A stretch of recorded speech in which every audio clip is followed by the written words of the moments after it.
नमस्कार साथियों, आज की इस क्लास में हम लोग जो है लूसेंट सामान्य ज्ञान की बुक को पूरा एकदम पढ़ने वाले हैं। ये हमारी लूसेंट बुक सीरीज़ की जो है तीसरी क्लास है। अगर आपने पहली दो क्लासें नहीं देखी हैं तो पहले आप लोग जाके उनको देखिए, फिर इस तीसरे पार्ट को जो है कीजिए। तो चलिए करते हैं क्लास की शुरुआत।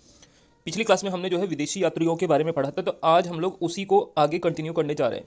तो देखिए तीसरा पॉइंट इसमें दिया गया है, सिकंदर के साथ आने वाले लेखकों में निरियाकस, आने सिक्रेटस तथा अरिस्टोबुलस के विवरण अधिक प्रमाणिक व विश्वसनीय हैं। तो ये हम लोग जो है यूनानी और रोमन जो विदेशी यात्री थे उनके बारे में हम लोग पढ़ रहे हैं। तो उसी में से एक नाम आता है सिकंदर का। तो सिकंदर के साथ आने वाले लेखकों में किनका नाम आपको याद रखना है कि उनके साथ कौन कौन आए थे। एक तो निरियाकस का, एक आने सिक्रेटस का, एक अरिस्टोबुलस का। ये सभी तीनों यात्री जो है सिकंदर के साथ में भारत आए थे। इसके बाद बात करें मेगास्थनीज की। मेगास्थनीज यह सेल्यूकस निकेटर का राजदूत था। एग्जाम में बहुत बार पूछा गया कि ये किसका राजदूत था, सेल्यूकस निकेटर का, जो चंद्रगुप्त मौर्य के दरबार में आया था। किसके दरबार में आया था? चंद्रगुप्त मौर्य के दरबार में। और इसने अपनी पुस्तक इंडिका में मौर्य युगीन समाज व संस्कृति के बारे में लिखा है। तो मेगास्थनीज के द्वारा लिखी गई पुस्तक का नाम है इंडिका। और इससे हमें किस वंश की जानकारी मिली है? तो मौर्य युगीन समाज के बारे में जानने को मिला है। इसके बाद जो अगले विदेशी यात्री हैं इनका नाम है डाईमेकस। तो डाईमेकस सीरियन नरेश अंतियोकस का राजदूत था। तो ये किसका राजदूत था? सीरियन नरेश अंतियोकस का। और ये जो है किसके दरबार में आया था? तो ये बिंदुसार के दरबार में डाईमेकस आया था। ये भी बहुत बार एग्जाम में पूछा गया है। इसका विवरण भी मौर्य युग से संबंधित है। तो मतलब इसने भी अपनी जो है रचनाओं में जो है अपने जो उसने वर्णन किया है तो उसमें मौर्य युग का ही उसने जो है वर्णन किया है। अगला जो हमारा यूनानी रोमन लेखक है इसमें नाम आता है डायनोसियस का। यह मिस्र नरेश टालमी फिलेडेल्फस का राजदूत था। तो ये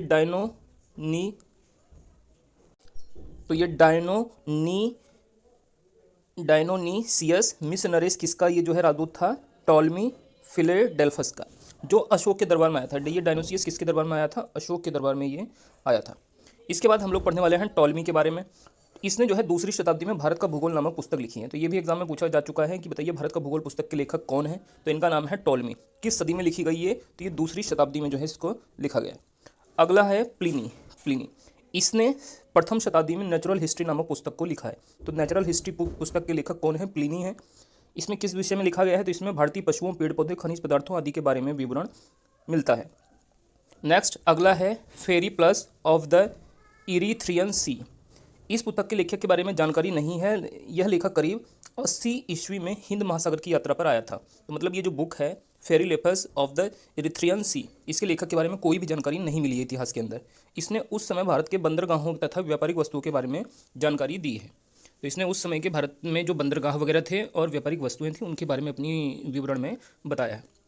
तो देखिए यूनानी रोमन लेखकों के बारे में पढ़ने के बाद अब हम लोग अपने अगले टॉपिक पर चलेंगे। वो है हमारा चीनी लेखक।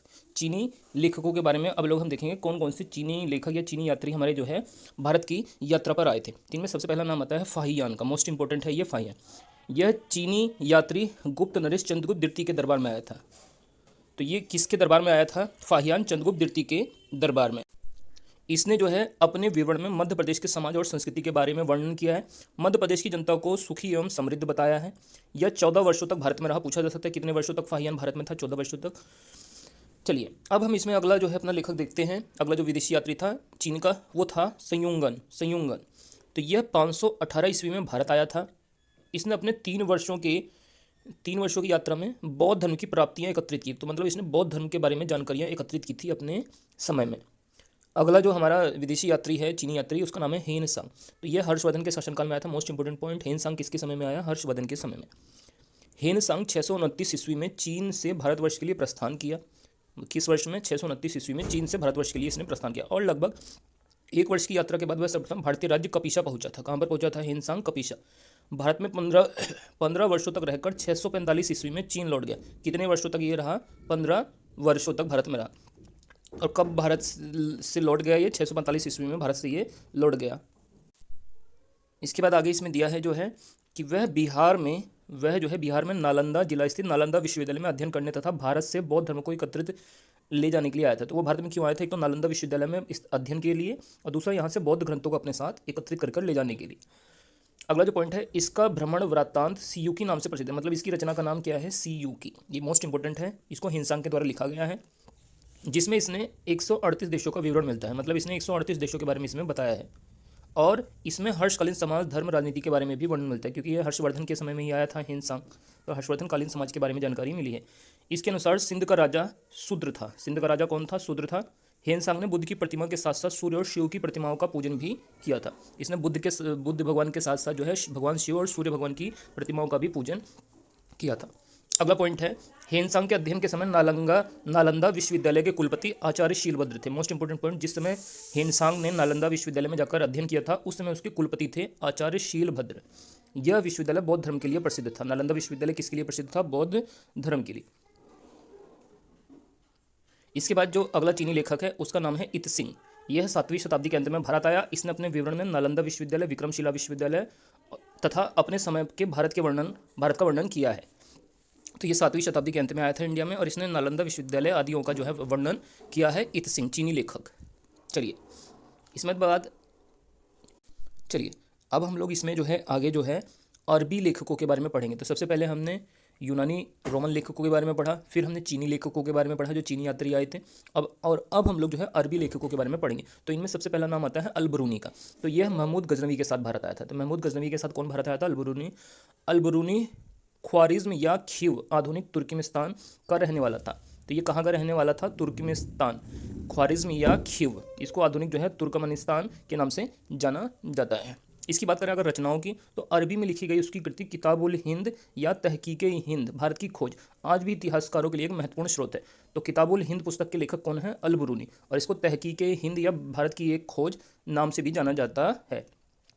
यह एक विस्तृत ग्रंथ है जो धर्म और दर्शन, त्यौहार, खगोल विज्ञान, कीमिया, रीति रिवाज, प्रथा, सामाजिक जीवन, भार तोल तथा मापन विधियों, मूर्तिकला, कानून, मापतंत्र, विज्ञान आदि विषयों के आधार पर 80 अध्यायों में विभाजित है। कितने अध्याय इसके अंदर? 80 अध्याय में विभाजित है। इसमें राजपूतकालीन समाज, धर्म, रीति रिवाज, राजनीति आदि पर सुंदर प्रकाश डाला गया है। तो ये अल-बरूनी की रचना है, इसमें इन सब चीज़ों के बारे में बताया गया है। चलिए अब हम इसमें जो है आगे कुछ और इंपॉर्टेंट पॉइंट देखते हैं। देखिए अरबी लेखकों में दूसरा नाम आता है इब्न बतूता का। इसके द्वारा अरबी भाषा में लिखा गया है उसका यात्रा वृत्तांत। क्या नाम है इसका? रेहला। तो रेहला जो है यात्रा वृत्तांत को किसने लिखा है? इब्न बतूता ने। इब्न बतूता किस देश से भारत में आया था? तो ये मोरक्को का निवासी था, मोरक्को देश से आया था ये। 14वीं शताब्दी में भारतीय उपमहाद्वीप के सामाजिक और सांस्कृतिक जीवन के विषय में बहुत ही प्रचुर तथा सबसे रोचक जानकारियाँ देता है। ये रेहला के बारे में बात हो रही है। इसके बाद 1333 में दिल्ली पहुंचने पर इसकी विद्वता से प्रभावित होकर सुल्तान मोहम्मद बिन तुगलक ने उसे दिल्ली का काजी तथा न्यायाधीश नियुक्त किया था। तो ये मोहम्मद बिन तुगलक के समय में आया था भारत और जो है दिल्ली का काजी इसको बनाया गया था मोहम्मद बिन तुगलक के द्वारा, और इसकी पुस्तक का नाम है रेहला। चलिए अब हम इसमें जो है अगले कुछ अन्य लेखकों के बारे में पढ़ेंगे जो विदेशी यात्रियों के बारे में जो भारत आए थे। इनमें पहला नाम आता है तारानाथ का। यह एक तिब्बती लेखक था। इसने कंग्योर तथा तंग्योर नामक ग्रंथ की रचना की। तो कंग्योर और तंग्योर नामक ग्रंथ की रचना किसने की? तारानाथ ने। इसके अलावा इसने भारतीय इतिहास के बारे में जानकारी मिलती है। इनसे क्या मिलती है? जानकारी भारतीय इतिहास के बारे में। इसके बाद अगला जो हमारे लेखक है इनका नाम है मार्को पोलो। इनका नाम भी आपने अवश्य सुना होगा। ये 13वीं शताब्दी के अंत में पांड्य देश की यात्रा पर आया था। किस देश की? पांड्य देश की, मार्को पोलो। इसके विवरण पांड्य इतिहास के अध्ययन के लिए उपयोगी है। तो इसका विवरण किसके अध्ययन के लिए उपयोगी है? पांड्य इतिहास के अध्ययन के लिए। चलिए अब इसमें हम लोग जो है पुरातत्व संबंधी साक्ष्य के बारे में मिलने वाली जानकारियों को जो है पढ़ेंगे। पुरातत्व संबंधी क्या क्या साक्ष्य जो है हमें इतिहास को जानने के लिए प्राप्त हुए हैं। तो देखिए इनमें सबसे पहले बात करें अगर भारतीय पुरातत्व शास्त्र का पिता, फादर ऑफ इंडियन आर्चियोलॉजी, तो ये सर अलेक्जेंडर कनिंघम को कहा जाता है। तो इनका नाम आपको याद रखना है, सर अलेक्जेंडर कनिंघम। ये कौन थे? भारतीय पुरातत्व शास्त्र के पिता। इसके बाद बात करें आगे 1400 ईस्वी पूर्व के अभिलेख बोगाज कोई एशिया माइनर से वैदिक देवता मित्र, वरुण, इंद्र और नासत्य अश्विनी कुमार के नाम मिलते हैं। तो 1400 ईस्वी के जो अभिलेख प्राप्त हुए हैं कौन कौन से? बोगाज कोई, एशिया माइनर। इसके अलावा इसमें जो है बोगाज कोई, एशिया माइनर से जो है वैदिक देवता मित्र, वरुण, इंद्र और नासत्य के नाम इसमें हमें देखने के लिए मिले हैं, जो ये 1400 ईस्वी में अभिलेख हमको मिला है। इसके अलावा मध्य भारत में भागवत धर्म विकसित होने का प्रमाण यवन राजदूत होलियोडोरस के वेसनगर विदिशा गरुड़ स्तंभ लेख से प्राप्त हुआ है। तो देखिए भागवत धर्म विकसित होने का हमें प्रमाण कहाँ से मिला है? तो ये मिला है हमें यवन राजदूत होलियोडोरस के। होलियोडोरस जो यवन राजदूत थे, इनका जो स्तंभ लेख है उसका नाम है वेसनगर। वेसनगर कहाँ पर स्थित है? विदिशा। इसके गरुड़ स्तंभ लेख से ये जानकारी हमें प्राप्त हुई है। इसके बाद बात करें सर्वप्रथम भारतवर्ष का जिक्र हाथी गुम्फा लेख में मिलता है। तो ये मोस्ट इंपोर्टेंट पॉइंट है कि सबसे पहले भारतवर्ष का जिक्र हमें कहाँ देखने को मिलता है, हाथी गुम्फा अभिलेख में। इसके बाद बात करें अगले पॉइंट की, सर्वप्रथम दुर्भिक्ष का जानकारी देने वाला अभिलेख सौहगोरा अभिलेख है। दुर्भिक्ष का जानकारी हमें कहाँ से मिला है, सौहगोरा अभिलेख से हुआ है। इस अभिलेख में संकट काल में उपयोग हेतु खाद्यान्न सुरक्षित रखने का भी उल्लेख है, मतलब संकट के समय में जहाँ पे खाद्यान्नों को सुरक्षित रखता था वो जानकारी हमें दुर्भिक्ष का जानकारी देने वाले अभिलेख सौहगोरा से प्राप्त हुई है। इसके बाद सर्वप्रथम भारत पर होने वाले हुण आक्रमण की जानकारी हमें भीतरी स्तंभ लेख से हुई है। तो हुण आक्रमण की जानकारी कहाँ से हुई है, भीतरी स्तंभ लेख से। नेक्स्ट अगला पॉइंट है, सती प्रथा का पहला लिखित साक्ष्य एरण अभिलेख से हुआ है। किससे प्राप्त हुआ है सती प्रथा की जानकारी, एरण अभिलेख से। और ये एरण अभिलेख किस शासक से संबंधित है, तो शासक भानुगुप्त से ये संबंधित है। नेक्स्ट, सातवाहन राजाओं का पूरा इतिहास उनके अभिलेखों के आधार पर लिखा गया है। तो सातवाहन जो राजा थे उनका पूरा इतिहास उनके अभिलेखों के आधार पर लिखा गया है। इसके अलावा रेशम बुनकर की श्रेणियों की जानकारी मंदसौर अभिलेख से होती है। रेशम बुनकर की हमें जानकारी किस अभिलेख से हुई है, मंदसौर अभिलेख से। नेक्स्ट इसमें जो है आगे अगर हम लोग बात करें, कश्मीरी नौपाषाणिक पुरस्थल बुर्जहोम से गढ़तावास मतलब गड्ढा घर का साक्ष्य मिला है। तो ये बुर्जहोम कहाँ पर स्थित है, कश्मीरी नौपाषाणिक पुरस्थल है, और यहाँ से एक हमको जो है गढ़तावास मतलब गड्ढा घर मिला है। इसके अलावा इसमें उतरने के लिए सीढ़ियाँ होती थी, यहाँ मनुष्य के साथ पालतू कुत्ते भी दफनाने की प्रथा थी। तो कहाँ पे थी, ये बुर्जहोम के अंदर। नेक्स्ट बात करें, प्राचीनतम सिक्कों को आहत सिक्के कहा जाता था क्योंकि इनको पीटकर बनाया जाता था। इसी को साहित्य में काशार्पण भी कहा गया है। साहित्य में ये आहत सिक्कों को किस नाम से जाना जाता है, काशार्पण।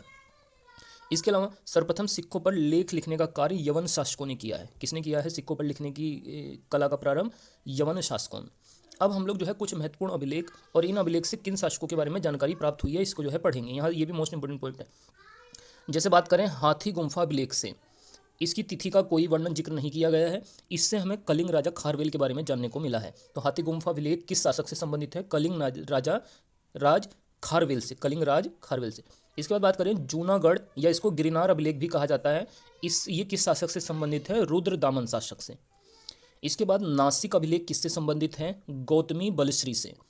प्रयाग स्तंभ लेख ये समुद्रगुप्त से संबंधित है। इसके बाद एहोल अभिलेख पुलकेशिन द्वितीय से संबंधित है। एहोल किससे, पुलकेशिन द्वितीय से। इसके बाद मंदसौर अभिलेख मालवा नरेश यशोवर्मन से संबंधित है। ग्वालियर अभिलेख प्रतिहार नरेश भोज से संबंधित है। इसके बाद बात करें भीतरी एवं जूनागढ़ अभिलेख, ये स्कंदगुप्त शासक से संबंधित है। और अंतिम जो अभिलेख है इसका नाम है देवपाड़ा अभिलेख, ये जो है बंगाल शासक विजय सेन से संबंधित है। तो यहाँ से हो सकता है आपको कोई ना कोई क्वेश्चन जरूर देखने के लिए मिले। हाथी गुम्फा अभिलेख जो है कलिंग राजा खारवेल, जूनागढ़ जो है रुद्र दामन, नासिक अभिलेख गौतम बलश्री से, प्रयाग स्तंभ लेख समुद्रगुप्त से, एहोल जो है पुलकेशिन द्वितीय से, मंदसौर मालवा नरेश यशोवर्मन से, ग्वालियर अभिलेख प्रतिहार नरेश भोज से, भीतरी एवं जूनागढ़ अभिलेख स्कंदगुप्त से, और देवपाड़ा अभिलेख बंगाल शासक विजय सेन से संबंधित है। अगला जो पॉइंट है उसमें बताया गया है कि अभिलेखों का अध्ययन क्या कहलाता है, इपिग्राफी। मतलब ये जो अभिलेख होते हैं इनको लिखने का या इनको जानने का जो अध्ययन होता है वो इपिग्राफी नाम से जाना जाता है। नेक्स्ट अगला बात करें, अगला जो पॉइंट है हमारा, इसमें समुद्रगुप्त की वीणा बजाती हुई मुद्रा वाले सिक्के से उसके संगीत प्रेमी होने का प्रमाण मिलता है। तो समुद्रगुप्त कौन सा वाद्य यंत्र बजाते थे, वीणा बजाते थे, इससे उनके जो है संगीत प्रेमी होने का पता चलता है। तो ये हमारी आज की ये क्लास थी। अगर आप लोगों को ये क्लास अच्छी लगी तो कमेंट करके आप लोग अपनी राय जरूर दीजिएगा, और वीडियो को आप लोग जो है जरूर से जरूर जो है लाइक कीजिए, और जो है चैनल को अगर आपने अब तक सब्सक्राइब नहीं किया तो चैनल को प्लीज़ सब्सक्राइब कर लीजिए।